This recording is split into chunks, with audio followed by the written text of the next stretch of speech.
When I was elected to council in 1983, the federal government gave 2% of the taxation to the councils, but that was cut out by Bob Hawke, and they've never had any help from that direction since.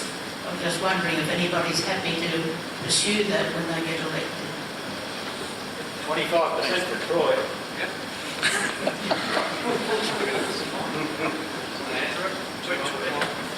So 2% of what? 2% of the Australian taxation.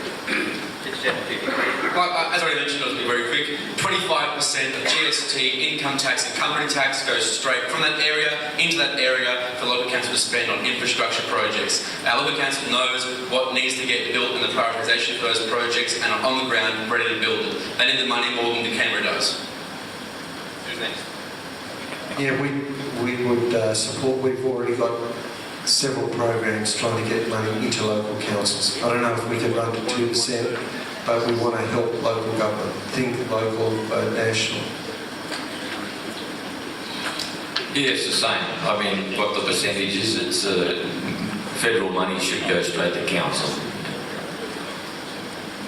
Look, I've already answered in terms of saying that we do need to get more money into local government.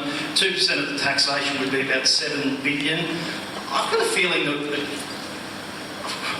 the federal spends about 1% of GDP at the moment. No?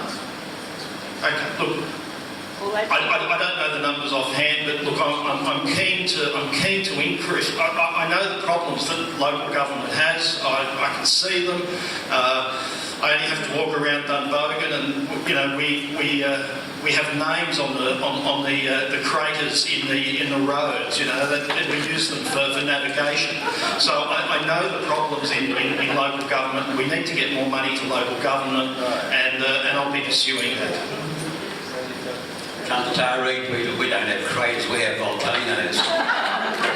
Now look, ladies and gentlemen, we have a proposal to Katter Party, and it's regarding road funding. One of the biggest costs to councils is the maintenance of roads, and Taree is a basket case. They just don't have the money to maintain roads. Similarly here, you've got a lot of problem roads up here as well. Now, we have suggested, because the local government referendum on the inclusion of local government in the federal constitution is not going to go ahead, we have put up a suggestion that if all the states get their heads together and say to the federal government, we are prepared to transfer that part of our local government power in respect to roads, maintenance, bridges and culverts, we transfer it to you for total federal funding.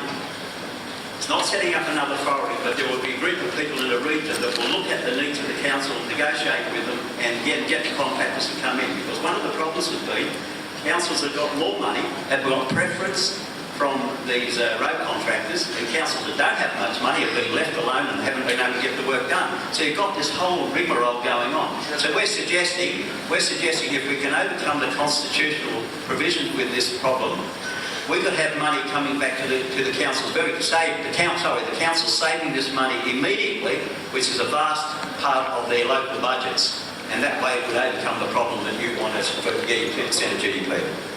About the glass house. How much of that cost? Didn't the glass house seem to call the quarry broke at one stage? And I think they've got over now, haven't they? Yeah, I think we'll keep on with this question, please. I'm from Taree as well.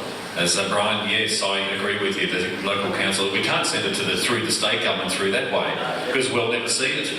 It needs to go to local government, and yes, I would certainly be pushing that. Raising funds for councils is just through rates, is that right? So if those rates aren't raising sufficient funds, you either raise the rates or you get state assistance. So money's got to come from somewhere. Sorry? The rates are too expensive already. Yeah, everyone complains, but the money's got to be provided from one of the three sources. Okay, that's more a local issue. Okay, did you talk on this one? Okay, could you pass the mic down to Steve, please?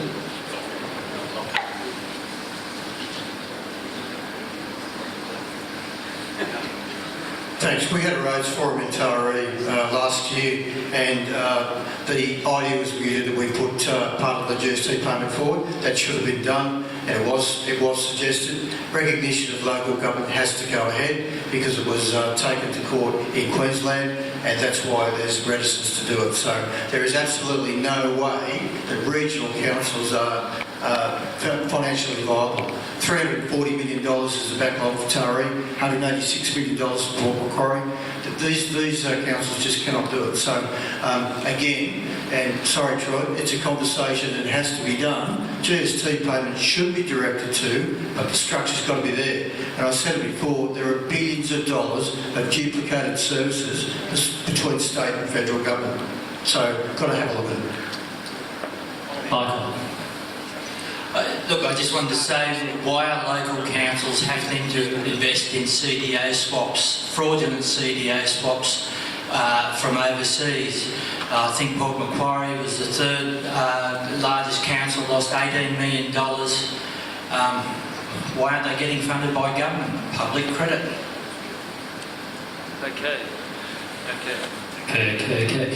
Okay, we're going to put a timer on you this time.